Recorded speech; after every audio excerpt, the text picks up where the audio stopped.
Eric, I love you. I love you so much that I couldn't watch Orlando Bloom in movies for like 2 years after he got you killed in Troy.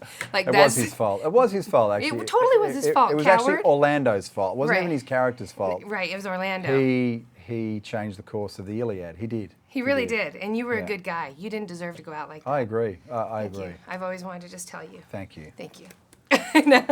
But you are such an amazing actor. Like, I wanted you to be my dad in Hannah. I wanted you to be my husband in The Time Traveler's Wife. Everything you do is awesome. You just bring it to life. Oh, keep going. Well, Don't no, stop stop. this woman. But it happened again last night. Let's not talk about this film at all. Let's just keep close talking. my eyes, and this is like the best track I've ever heard. You're the most amazing man in the world. Your skin is just butter. This is great. Oh, is this being recorded? Please tell me you haven't run out of files. No. I got it for days if you need it, Eric. In the movie, playing the cop, you brought that to life as well. Like, my shoulders are still tense from watching it last night. So Good. you owe me a massage. Okay, And I'll tell you how wonderful you are.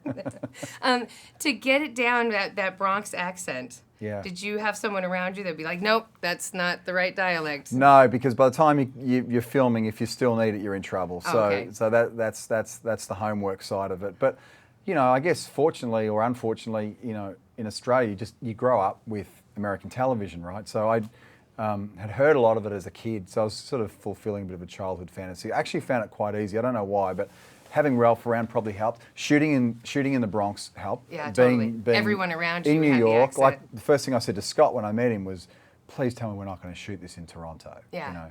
Because that can happen. So it was great to be there for real, and it definitely does help.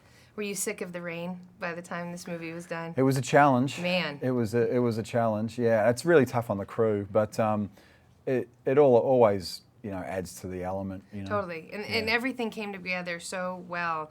The makeup was amazing.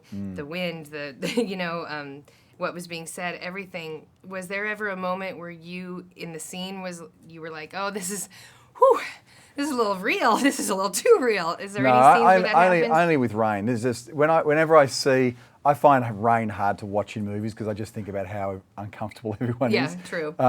Because it's about 10 times harder than actual rain. Standing out in real rain is actually really not a problem, but fake rain is more of an issue. But no, I hate the real rain too. You hate the real rain? So there was you and Joel. Did you ever play pranks on each other just to lighten the mood? No, we would stir each other up all day, every day, just because that's it's nice. He's just as tall as you almost. That's our dynamic, and it's important for the film too. I mean, that's believable as cops, Right. And I think that's why Scott put us together, because he knew that we would have that dynamic. And he let us loose one night. We're in the back of the car, and he said, "We're just going to record you for the next 45 minutes. You can just put shit on each other," and that's basically what we did, non-stop for the whole time. You're trying to get the chemistry together. Is that what yeah, his well, point I was? mean, that's what cops do. Yeah. Well, yeah. They sit for hours talking about their families and how much they hate their lives, for sure. So what are you going to do when the movie comes out? Do you watch yourself on screen? I haven't seen the finished version. I'll be seeing that at the premiere. Okay. Which is perfect. Watch it with an audience. Hopefully they'll get nice and scared. And yeah. I don't think I'll need to see it a second time. I think once will be enough. I think for myself as well, just so you know, the images are burned in my head. So thank you so much for that. Good. But what will you be doing for the 4th of July?